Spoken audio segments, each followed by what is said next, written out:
Hey guys, welcome back to the channel, and today we have a new SAADE'S Cantina. These are easily probably my second favorite kinds of videos to make behind lore videos. The news can be tough sometimes because it's like, oh wow, this is miserable hell, or oh, this is disappointing. But this is always like, even if I'm talking about darker shit, it's like at least I'm helping someone, which is my favorite thing to do. So without further ado, we have another episode of SAADE'S Cantina. I have 8 questions today that were DM'd to the SAADE video Instagram. You can go ahead, go there, DM me, and I will answer it here on the channel. And, I don't really filter anything out other than completely outrageous things, but I will answer really anything you DM me, obviously, unless it's completely ridiculous, but this isn't. These are great. So starting off at number 1, people are always talking me down about the stuff I create. I create videos, some scripts, etc. That's cool, because I'm a filmmaker. They always say I'm not good. Is it me or them or what? I know you have a bigger channel and you probably have experience with this. Yeah, I have a lot of experience with this, unfortunately, and it comes down to just jealousy and envy and greed. Those 3 things. That's what this comes down to. It's like, here, I'll put you in my shoes for a second. So I'd say I'm a pretty successful student filmmaker, in terms of what I've been able to do, where I've been able to go, the people I've been able to meet. I'm pretty successful. And then amidst my program at my school currently, I'm very high up on the food chain. So, I really, run I'm very heavily involved with that program, and I'm very heavily involved with where it goes. I'm very heavily involved with everything having to do with live production, and I'm known for being on it, being one, you can go to when you have questions. Like, I'm very much a leader in that classroom, and I get my shit done, and I get my shit done well. So my point being is I'm good at what I do. And I'm not trying to, be super narcissistic and, I'm the best at what. No. I'm good at what I do, Everyone makes mistakes here and there, especially if you're a filmmaker or writing scripts or whatever. You're going to make mistakes, but it's when you grow from those mistakes that you become better. So I am very good at what I do, in those terms. I make stuff well, or try to, until weird things happen. I put in the time, I put in the work, I put in the effort. So yeah, I'm good at what I do. And then I learned, and that's kind of been most, I don't even know if that's true anymore, but I thought a good number of people at least saw that and respected that, because I respected all of them. My fellow, people and classmates and whatever. I always respected all of them. I'm like, this person's good at this, that person's good at that. Because in the film industry, that's how it is. There are very few people who are just prodigies at everything. I'm not. I have things I'm good at and things I'm absolutely not good at. But I still practice things I'm absolutely not good at to get better, But there are just things I'm naturally better at, like producing and writing and directing things, those are my strengths. And, my weaknesses are like camera stuff and, designing props and, making music for my movies. Like, I can't do that. I don't even know how that people come up with these beautiful themes. I don't even understand. But I understand music really well, but I don't, make it at all, because I just cannot. I don't understand how, it's just not my thing. So there's like everyone, and I'm not a good actor. So, everyone has their parts of film that they are good at and parts they are not good at. And mature people can go, hey, this guy is really good at this, not so good at that, but I'll use him for the thing he's good at. That's what a good, mature filmmaker would do. However, I had an experience where, this guy, I guess he's super two-faced. He acts all nice and friendly with you in person. And then, you're not, I guess, around him, and he just down talks and smack talks everyone who's better than him at certain things. He's better than me at certain things. And I acknowledge that. And I still, even after he said these things about me, I still acknowledge that he's good at what he does, because he is good at what he does, which is, I don't even know what to call it, but like videography, I guess. He's just good at using old cameras to do cool stuff with and editing it well, so he's good at editing and videography. Great, cool, but is he great at telling a narrative story? Absolutely not. Is he good at sitting through the grit and being kind of steadfast and getting your shit done? Not really, right? So it's like, he'd probably back out of a lot of harder challenges that I stick through, like that. Just people have their strengths and weaknesses.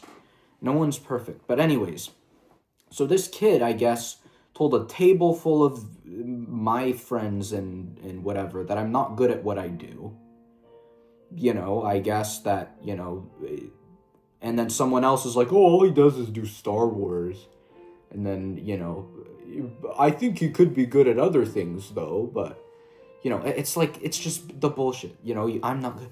And then he's like, yeah, I don't think he'd even be good at that. So he basically told a bunch of people that I'm friends with that I'm not good at what I do and this and that. And it's like, what have I done to earn that from him? And how exactly have I proven that I'm not good at what I do ever?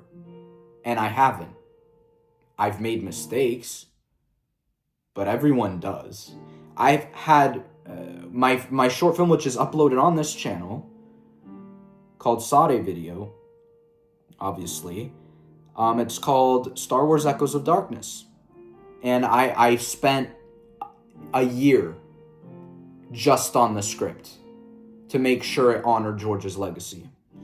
And it did, but my initial concept was incredible. It was genuinely would have, if I had a $200 million budget, would have completely changed fan filmmaking forever. But obviously that couldn't be done because I am a student filmmaker, a high school student filmmaker who was a sophomore at that point. So I had zero money to really be, screwing with. I had $500 to screw with. And on a filmmaking scale, that's nothing, so a lot of that went into the set I built. I built a set, all this stuff. And then I had my big shoot, which was going to be in a desert with these mountain ranges. It's going to be this whole big deal, this really cool thing. And it rained out. We got rained out. It was so rainy. Cars were on the side of the freeway. We had to turn around. My actors were busy, so we had to reschedule 2 weeks away. And we were closer to the due date. We went to another location to shoot. That location was overgrown and unusable. So then what did we do? We diverted to another location. And it was not what I was looking for at all. I was like, wow, this is not the look I was going for. This is not really going to work. But I said, you know what? We're going to do it anyways because this has got to get done. And then at that point, my creative vision was, at pretty much out the window. I'd say 2% of my vision was achieved throughout making that film. And it made me look really bad as a filmmaker, because of all the things that went wrong. And, not really, I guess. To a mature person, they and I've talked to them, they see through the errors and saw what I was trying to do if I were not in these horrible situations cursed by nature, and by the weather and by growth, like all these things. I scouted all my locations too. Like, it was just by the day, just stuff happened. And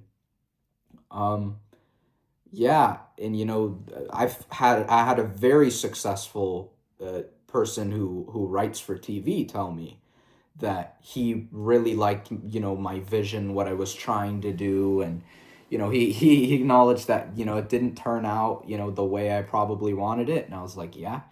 But he's like, you have a bigger vision than the vast majority of these student filmmakers, because they constrain themselves to a ridiculous point. And I didn't. And he saw that what I was trying to achieve, and he really appreciated that we need more student filmmakers who aren't afraid to go big, and whatever. Where was I going with this? But yeah, anyways, it ended up, that whole, and then there's a whole editing disaster. And like, I was just a beginner. Like, editing is my absolute weakness. Like, that is the thing I am, like, not really anymore. I've gotten better, so I don't think so anymore. But for a while, at least when I was making that, my editing skills were very, like, beginner, so, I was having to edit my movie, and I was freaking out because I didn't know how to do the things I wanted to do. And I contacted people, and I got it to this rough draft stage, and then I had to submit it. And I was relying on someone else to do the visual effects, and they didn't do it, until the day of the show where it was being screened, which is completely ridiculous. But, then, so my sabers were essentially just destroyed at that point. Like, one of the saber blades flew off at a point in time. That was a huge flunk. Visual effects was a huge flunk, because I relied on someone else to do it. And that's something I learned. You can never rely on people to do things for you, because people are unpredictable. You'll have people who do it right on time and perfectly, and there are other people who will delay and procrastinate till the last minute and get it done horribly. Where I could have probably figured something out earlier on if he just told me, hey, I can't do this, I don't have time for this. So that's really the difference. The sound of my sabers, like, I'm telling you, this film, the fact it made it out alive is a true testament to me and my crew's persistence. And that is, I give credit dead alone to George Lucas for that, because he preaches persistence. That's the only reason the first Star Wars movie got done, was because he was persistent. He was going to make it get done in any way. He was not going to let it not get made, because he had to make it. And that's the same thing for me. I couldn't go 2 years without making a short film. That's ridiculous, because I didn't do one my freshman year, because I wanted to wait and see kind of what everyone else was doing and see, like, what my possibilities were. I regret that now, obviously, but my point being is this film was, the fact that it got made was ridiculous. And everyone, for the most part, even the people who do not like me, agreed with that. They were like, that's insane. I would have quit halfway through. I would have quit when it rained in the desert. That would have been it. And I would have gone back and done something different. What did I do? No. I kept going. And the concept of a student making a Star Wars film with a $500 budget that's insane to a majority of people, So my point being in telling you this whole story is that I know what that kid said about me and what other people have said about me is wrong. From that alone, I gave you one example. And that is, you don't need these people to tell you you're good at what you do. If you know in your heart, in your mind, that, hey, I am good at what I do, that's all that matters. Who cares? Everyone else can talk, but that doesn't do anything to you. It's like, especially in the arts, as your problem was. You're in the arts. The arts is the most competitive, like toxic, like kind of business ever. Like everyone's climbing on top of each other, trying to be the best all the time. And it's like, I'm trying to work with people, work with their talents and their abilities. And, that's where I figured out, hey, I'm a producer, because I like combining different kinds of people to get a project done in the best way it can, rather than only being with my friends, knowing that, hey, they're not good at these things, but they're my friends, so it's going to be more fun. I'm like, no, I need to get this person, that person, and that person because they're good at what they do. So if you see what I mean, like that story of persistence and the fact that even got done is a testament to my ability as a filmmaker, I think, alone. Sure, is the end product great and amazing and submittable to festivals? No. But is it there? Yes. Is it at least watchable? Yes. Like, I got it done. And does it somewhat honor George's legacy? Yeah, it does. I know how the Force works. I know how lightsabers work. So in terms of Star Wars, it's done great, story-wise. So, that's the thing. Is people love to talk. They love to say things. I know at least 5 people who've just trash talked me for being such a big Star Wars fan, for being adamant that movies aren't lame and boring anymore, that we go back to the Jurassic Park, Indiana Jones, Star Wars days. I know people who just hate me off of my opinions on movies. That is how this starting out, that's how this business is. Student filmmakers are the most narcissistic, toxic,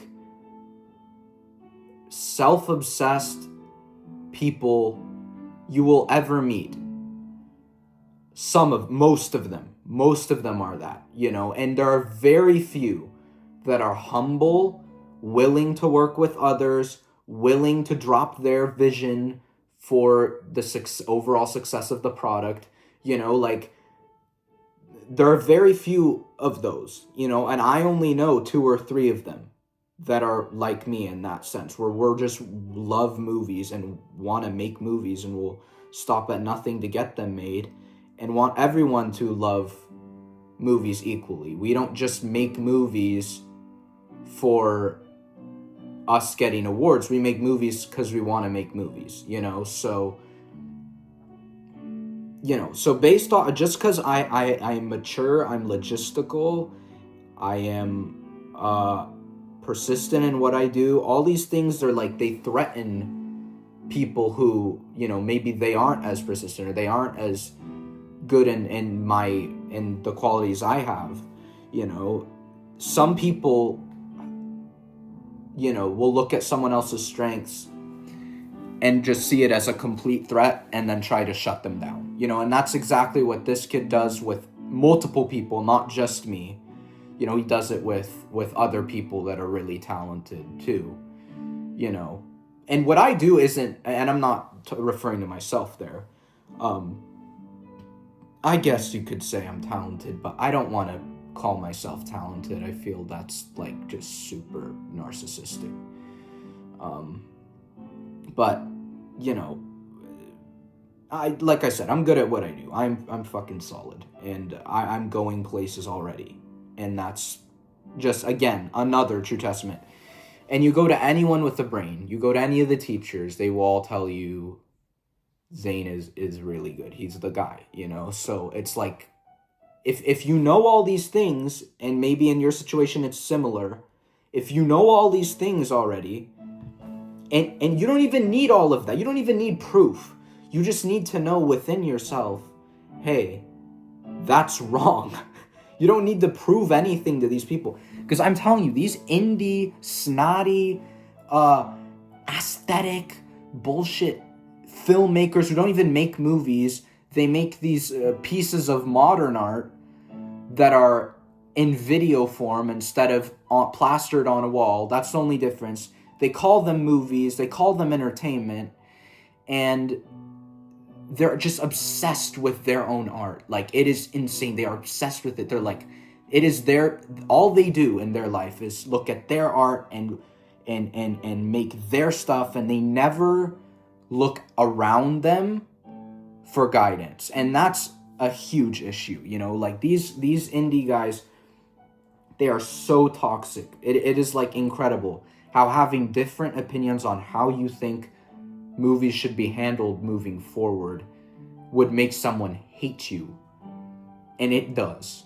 Like, it is absolutely ridiculous that we are at a point in our society where you cannot simply enjoy a fucking movie, enjoy a fucking franchise, you know, want things to go a certain way that's contrary to popular belief, you know, well, popular belief, indie filmmaking belief, you know, you can't just say shit anymore without getting blasted. But that's the thing is, that's how you know you're doing it right, and that's how you know you're different and you're doing your thing and you're not just bowing down to everyone else, is when you get absolutely plastered for for things that you don't need to be attacked for, because that shows, hey, yeah, I'm not backing down to you. I'm not gonna say, oh yeah, we need to make every film not make any sense to the normal audience, and to make every film,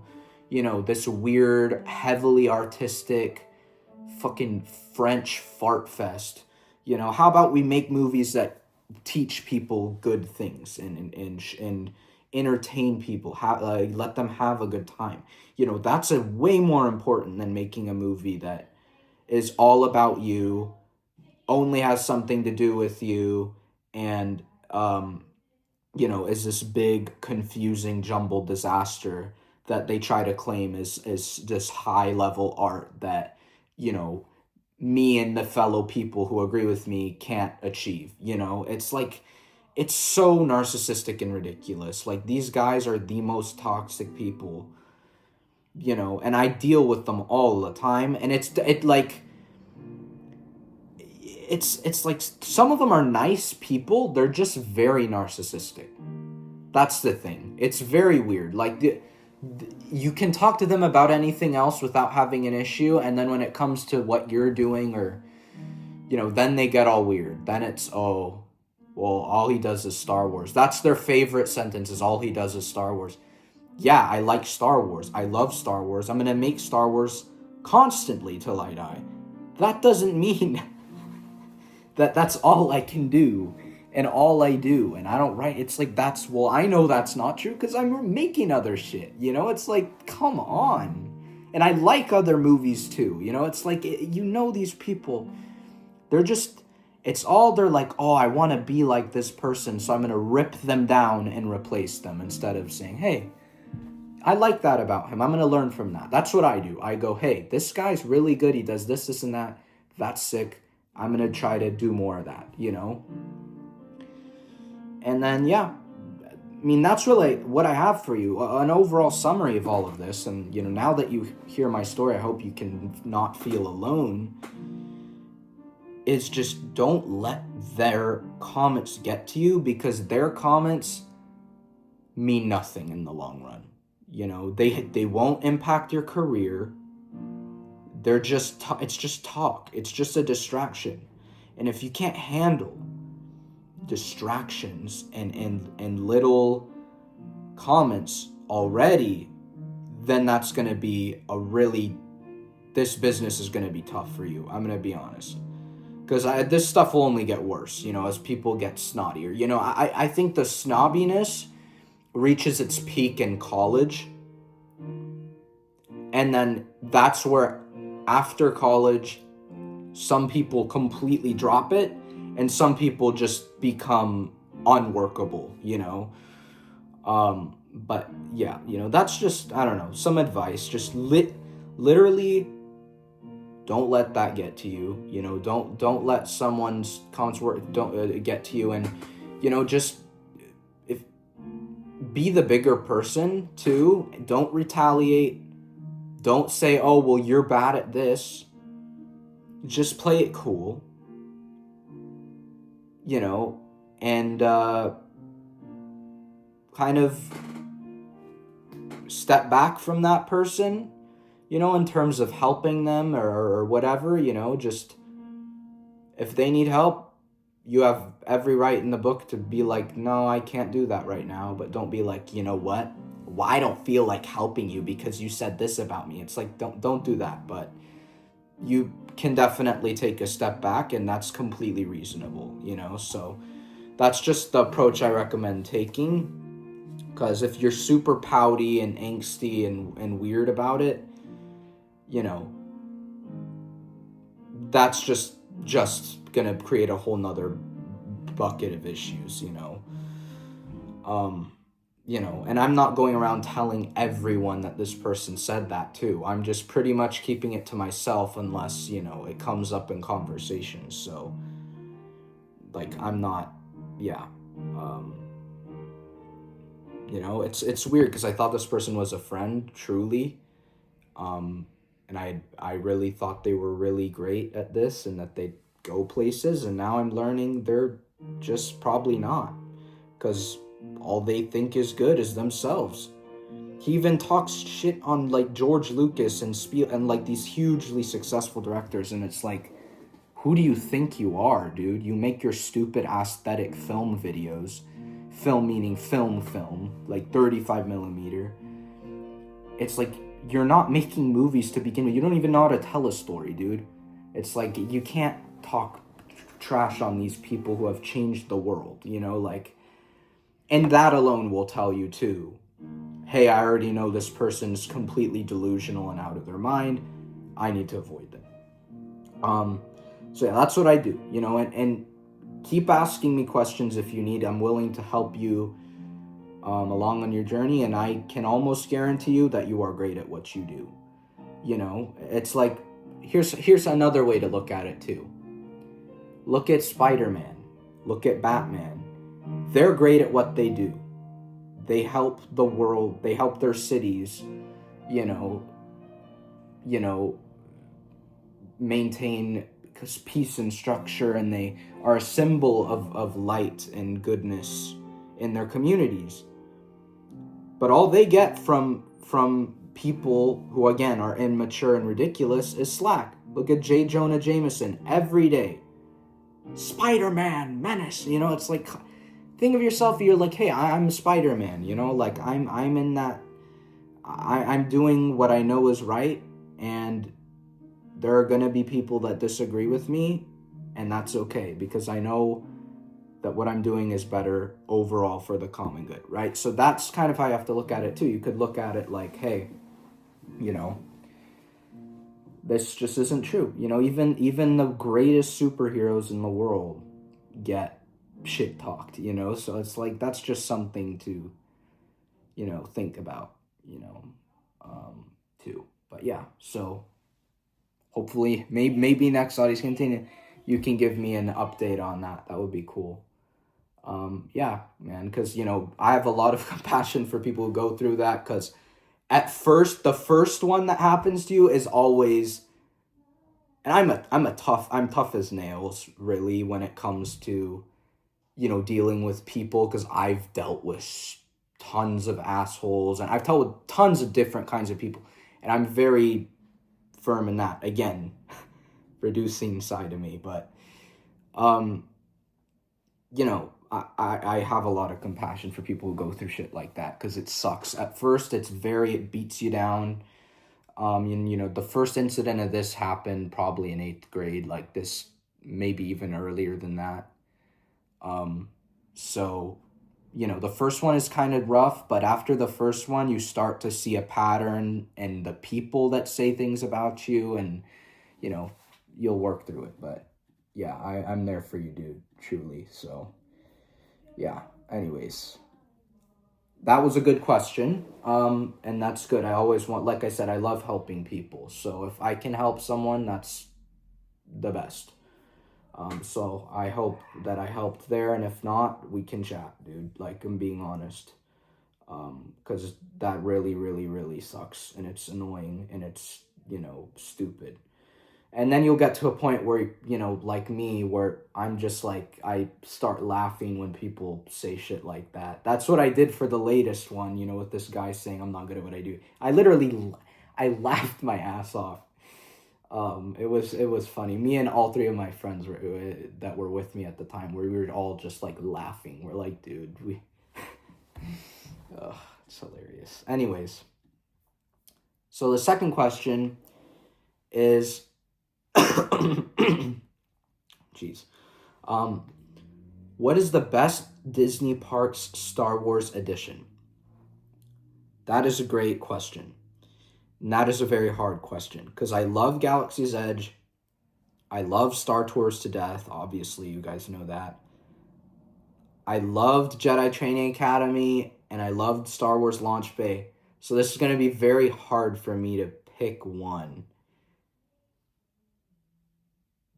And it's like hard. Do I look at it at the lens of like objectively what has shifted theme, like, or is it just like my opinion? Because if it's my opinion, I don't know. That's so hard, man. That is a difficult question. Because Star Tours is George Lucas Star Wars. Like, that is, George was heavily involved in both Star Tours and The Adventures Continue.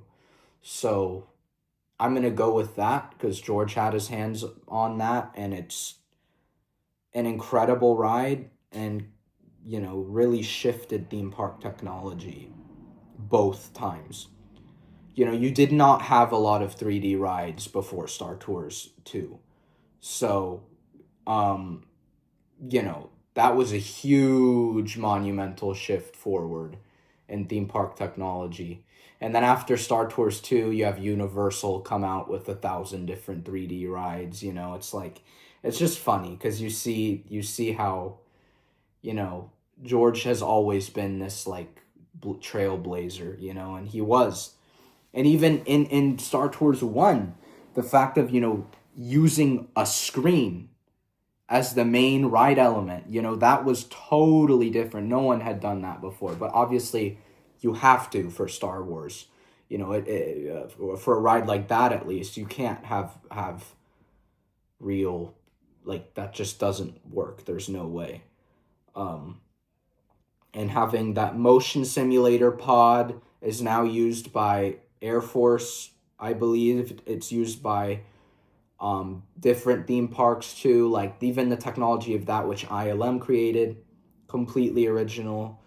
And it's just so fun because you never know what you're gonna get. Like, sometimes Darth Vader kicks off the ride, or sometimes it's the Millennium Falcon, and you know Han Solo's blasting at stormtroopers, or sometimes it's, I guess now it could be like Ahsoka and her T6, right? And she's fighting off stormtroopers. So it's like you never know what you're going to get. And then you jump into Lightspeed and it's like, which planet am I going to land on? Is it going to be Tatooine? Is it going to be Hoth? Is it going to be Jakku? Is it going to be, all these different places? And then you're like, which hologram transmission am I going to get? And then now, obviously, every time you're going to get Peredia, because it's the newest one. But back in George days, before they screwed with the formula, you'd be like, what's the second planet going to be? And you wouldn't know, So that's something that's really cool, is like there's 500 plus different paths in combinations you could have on Star Tours. So, it's just such a cool ride, and it's a tribute to George's 6 movies, really. And I know they've added some new stuff now, but it's very under the weather. They're not forcing it on you, it just feels like you're on another planet. It's not like a big deal. But yeah, it was, and the what's it called?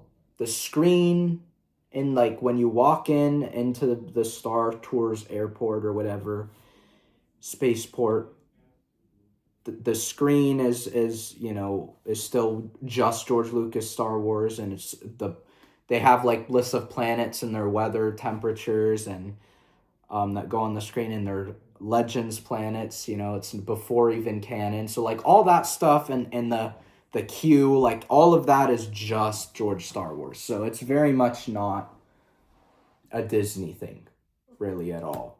Like new Disney Star Wars thing. So that's probably my favorite. Best Star Wars novel, probably Dark Lord: The Rise of Darth Vader by James Luceno. That's just such an amazing story, and I'm rereading it now. I got the new version of it. And it's such a great book, man. It's like I don't understand why Star Wars can't do book adaptations, because holy hell, would this, if you got the right guy, this would be done. You got the whole story here already, and it's just absolutely incredible from page 1 to I don't even know however long this book is. Yeah, it's perfect all the way through. That's probably my favorite. And then a close second is I can't even say that. Yeah, probably Darth Plagueis. Darth Plagueis, obviously that's like a classic. That's a close second. And then Labyrinth of Evil, the Revenge of the Sith novel, the Old Republic novel, Deceived. Gosh, there's so many good ones. The Truce at Bakura. Fuck. Like, the Return of the Jedi novel's really good. The Empire Strikes Back novel's really good. The New Hope novel's really good. The Phantom Menace novel's really good. The Attack of the Clones novel's really good. Dark Rendezvous is really good. That novel's great. It's with Yoda and Dooku, and it's like, I don't know, it's this whole thing. It's sick. Yeah, those are all great ones, James Luceno in general, I think he's the best Star Wars author, for chapter books. He's so knowledgeable about everything, and George was heavily involved in all of his books too, because they're known to be kind of like the big releases. When James Luceno would make a book, it was like a big deal. But yeah, actually there's a timeline here. I'll recommend you some more. They're always in the back. That's right. Let's see. Darth Maul Shadowhunter, great book. Clone Wars Wild Space, Clone Wars No Prisoners, great books. The Whole Republic Commando quadrilogy, great books. Shatterpoint, amazing. Kenobi, amazing.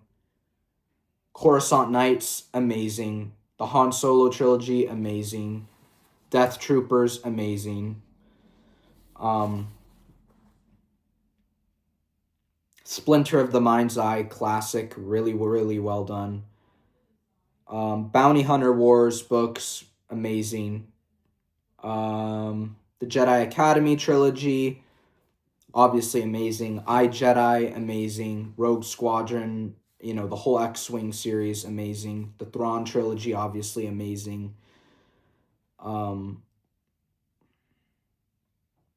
The whole New Jedi Order arc is pretty good. There are a couple in there that aren't as good, but most of them are solid. Legacy of the Force, absolutely incredible, and Fate of the Jedi, also very incredible. So all of the ones I listed which is the vast majority of the Legends timeline for novels, they're all really great. Legends is just on another level of storytelling, and not even just Star Wars, but just storytelling in general. The character development, the plot progression, the plot devices, and the way the stories weave and wind between books, and it's just so cool. Yeah.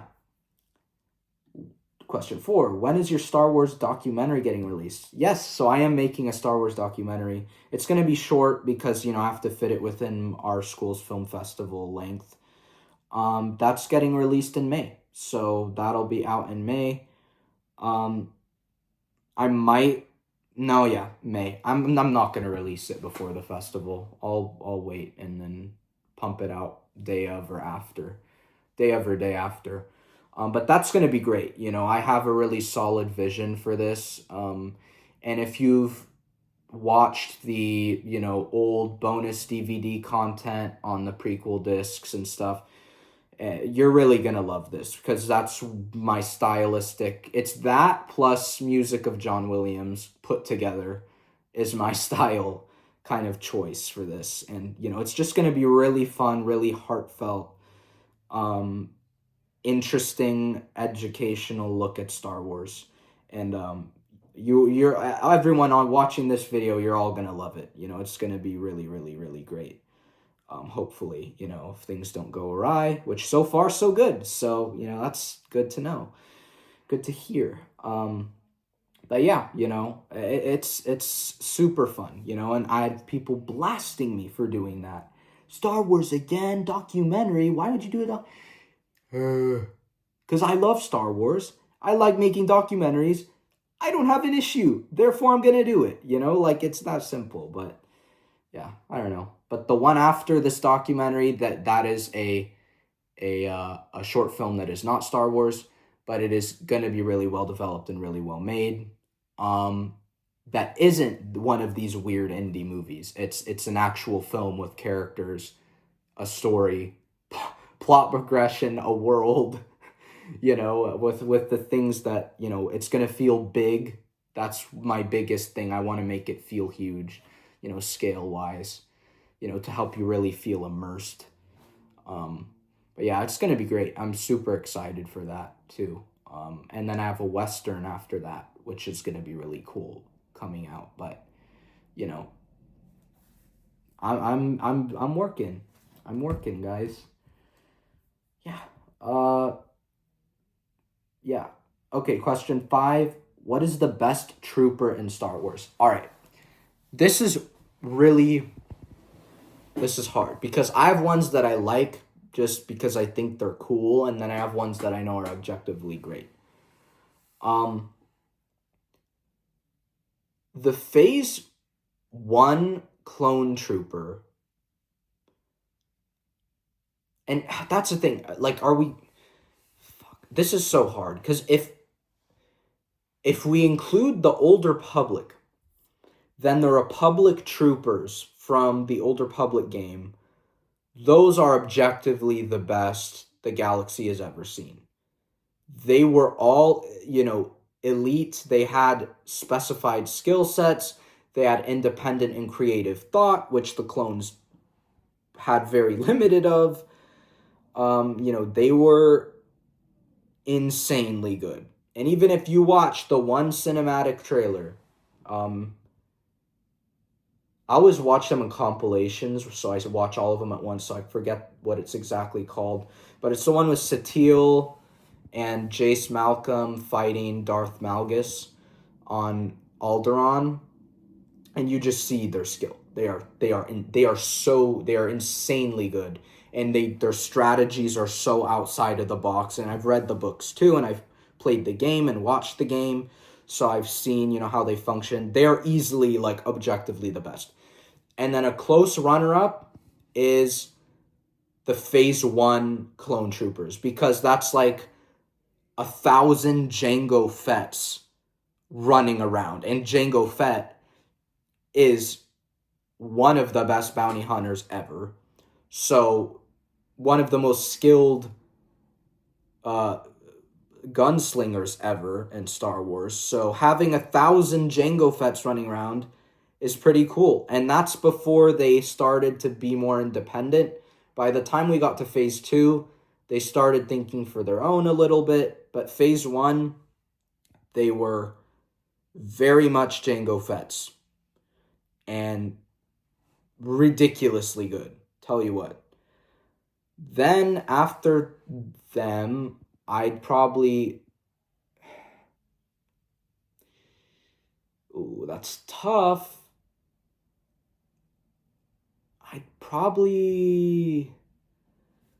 I know I'm forgetting so many. I just know. I know I'm forgetting. Because I know the common ones, but, you know, I know there are these specified, like, versions that of each branch of trooper that are really good. Like, Death Troopers, Purge Troopers, and oh, fuck, what are they?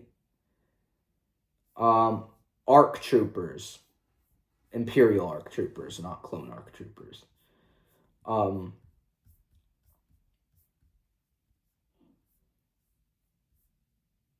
Those three are really solid. And then, in Legends, that's right. The Shadow Troopers. Shadow Troopers are really good too. They're insane.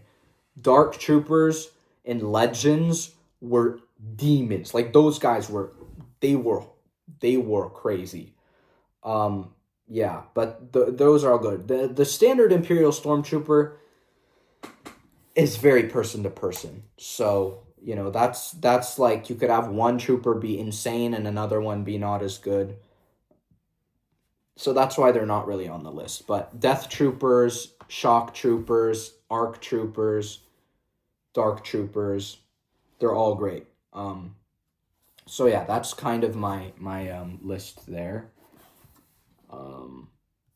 Yeah.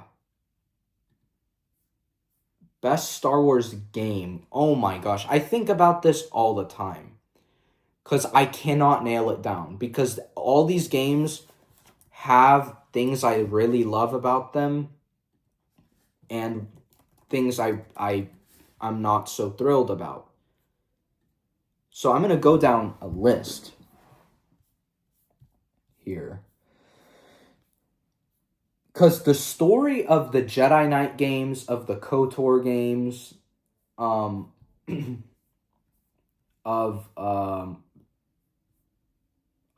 know, Force Unleashed, Jedi, you know, all those games have just, and the SWTOR obviously, have just amazing stories. Like, they're so well crafted. But the gameplay of those games, just because they're so old, not the Jedi games, obviously, but like, what's it called? The Jedi Knight games and the KOTOR, like KOTOR's unplayable. I'm gonna be honest, in 2025, KOTOR is just not fun to play. It's so old. The system, the gameplay system and all that is just horrendously outdated. It's just not super enjoyable to play. Jedi Knight games, same kind of thing. The controls are really janky, and it's like when you die, you have to restart way back, and it's like that's not enjoyable. But those stories are, I think, the best out of all of them. And then that's the thing, Force Unleashed, much better gameplay. Very playable, but challenging, which I like. Has a great story, but not nearly as great as the Jedi Knight games or KOTOR, obviously. The Jedi games, I'd say, are the best balance between great story and great gameplay. But they lack the I guess, I don't know, Legends, George Lucas, Star Wars feel. That's the thing with those games. It's like, if they had that feel, they'd obviously be the best. But they feel very much like their own thing, which is cool, I guess, too, but I don't know, you know. And then obviously there's Battlefront, which is just purely for gameplay. You don't play Battlefront for story, unless, you know, the 2017 one. But the other ones you just play for gameplay, and those are hella fun, all of them, every single one, from 2004 to 2017. I love every single one of them. And all the ones in between, like Renegade Squadron, Elite Squadron, Mobile Squadrons. Those are all great games. And then Empire at War, That's a fun strategy game. If you're into strategy, that is a great strategy game. I'm not into strategy though. Pod Racer, what's it called? Star Wars Episode 1 Racer. Super fun game to play every once in a while. But is it old as hell and the graphics look like complete ass? Yes. Same thing with the Starfighter game. Star Wars Starfighter, Star Wars Jedi Starfighter. Super fun, but they look horrible now because, old. Yeah, and then there's the arcade games. Like Star Wars Battle Pod and the Star Wars Trilogy arcade, so those are also great. Star Wars Bounty Hunter, incredible game. However, controls are a little janky because it's from 2002, so it's like, that's the thing. It's like if they just fix the controls and remaster graphics, that game would be the best. But that's not the reality of things, so yeah. But, and then there's like the VR games, which are so insanely well made. Vader Immortal and Tales from the Galaxy's Edge, both in ridiculously good Star Wars games.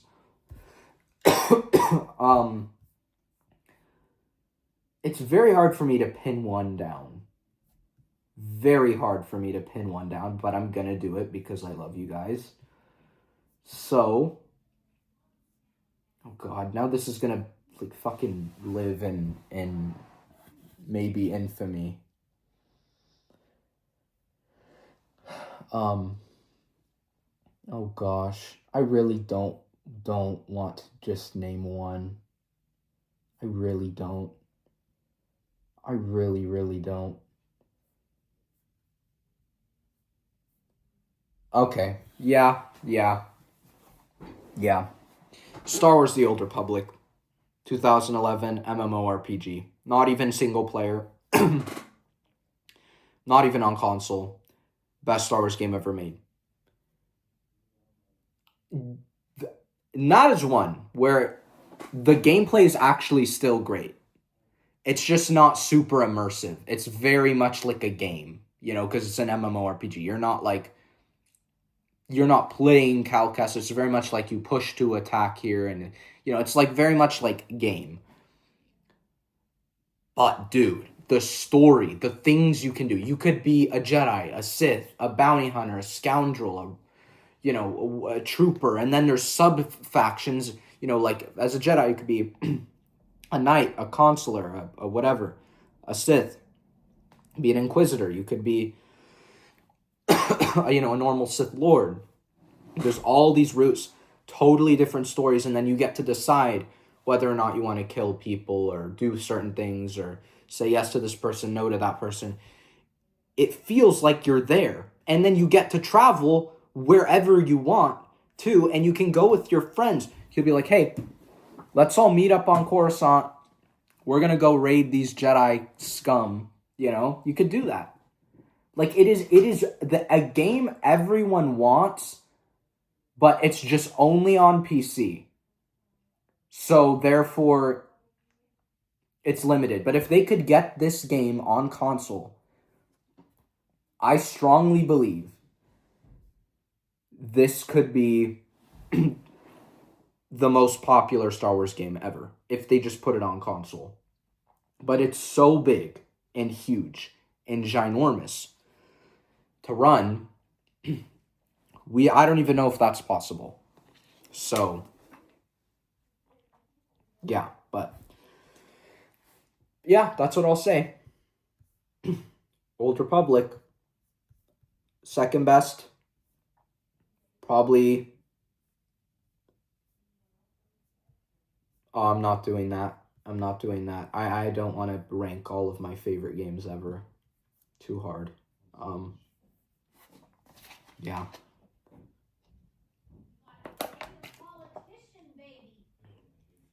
Have you heard about... This is the next question. Have you heard about the Lucas Museum of Narrative Art? Yes, I have. Oh, yeah. I'm a huge Lucas Museum follower. I've been tracking that thing since day one, since it was announced. So, what are my thoughts on that? I'm on the press team. I got access to the press kit. I get early reports, early announcements before everyone else. I actually forgot to make a video on that, but yeah, I am on the Lucas Museum of Narrative Art press squad, which is sick, and I'm so honored. But I am, they, I don't know, just really liked what I had to say, and they let me in, which is sick. It's not like have control or I'll meet George Lucas or not. It's like, I just get stuff early. I get news early. I get, access to information and stuff. And, I might get free stuff or here and there, whatever. But, it's just so cool, for being such a huge fan of George and always like supporting him and loving him for, my entire life. And for him giving me this thing for me to just dive into and love, which is Star Wars, and that's an understatement. Star Wars is my life pretty much. So, well, film is my life and Star Wars is the reason for that, so Star Wars is everything to me. And that's all thanks to George, and to, be a part of his business is such a huge honor to me. And that's very high on my priority list in terms of what I'll put time into. If they need me for anything, I'll be there, and that's not even a question. So, yes, I've heard of it. I'm super excited to visit it once it opens. And I know George's art collection will be totally different from other art museums, and it'll make sense. It'll have these beautiful images with meaningful stories behind them, because that's the mission of the museum, is to inspire young filmmakers and storytellers. So, I'm really, really excited to visit and get inspired by, the art that he's chosen to be in there, and maybe see some Star Wars stuff from the archives, which I learned that they told me at least that George still owns like his part of the Lucasfilm archives, which is sick. So that's why Disney doesn't display, his stuff really that much, because they can't, because he has full control over everything in the archives from 71 to 2012. So, like all of that stuff is George's still. So I'm sure he'll put some of it on display in there, and that'll be really cool, obviously. But yeah, super excited for that, involved with that. Thrilled.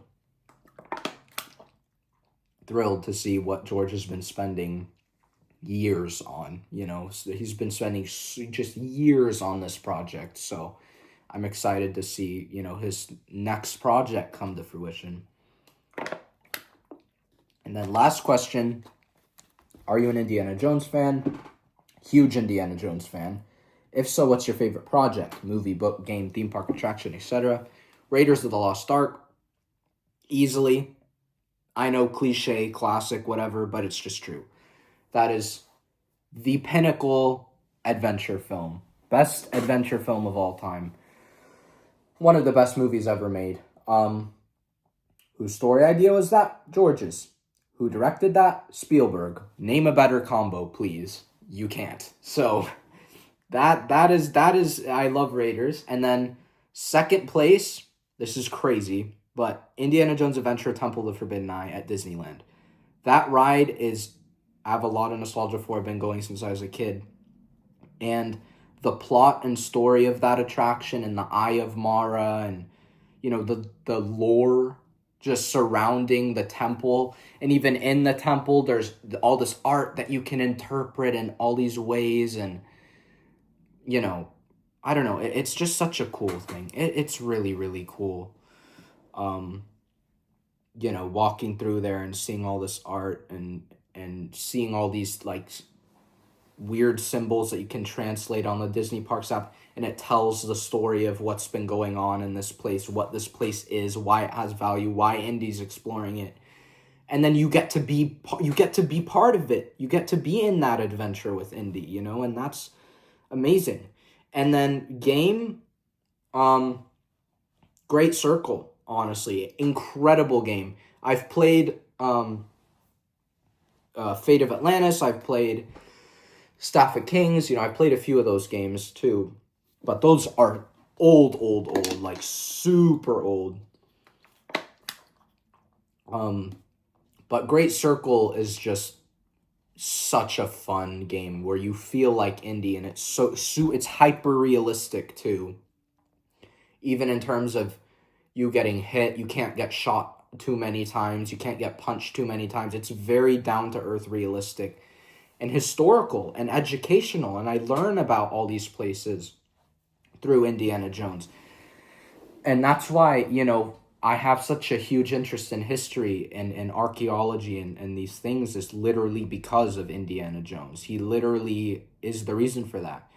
You know, he's the reason why I wear a hat everywhere now, you know, because it was his thing, and I was like, I want to be like him a little bit, you know, and I adopted that, you know, and he's been a hero to me, so, yeah.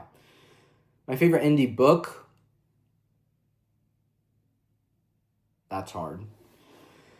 The Dark Horse comics from, here, let me find them. I forgot the series name. Jones Dark Horse comics. What is it called? There was a specific series that I really enjoyed, and I'm trying really hard to remember which one it was.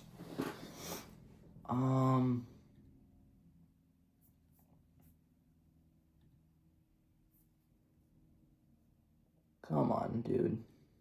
Where is it? Dark Horse. I love Dark Horse. I miss when, you know, they were doing stuff for George. It was so cool. Dude, I love all of these, man. Like, Thunder in the Orient is probably my favorite. And then the Tomb of the Gods is up there, too. Oh, dude, there's so many. Like, freaking... The Lost Horizon, the Iron Phoenix. Like, I love all of these. They're all great. You know, I read them through omnibuses. I read them through the first indie omnibus, which came out in 2008, I think, 2007, somewhere around there. But that I love those indie comics, dude. They're really, really great. But yeah, those are my favorite books. Yeah, so that's really it for this episode of SAADE'S Cantina. Thank you guys so much for watching. Leave a like, subscribe, and share. It's been fun. I will see you in the next video soon. Till then, may the force be with you always. Remember, fortune and glory. Goodbye.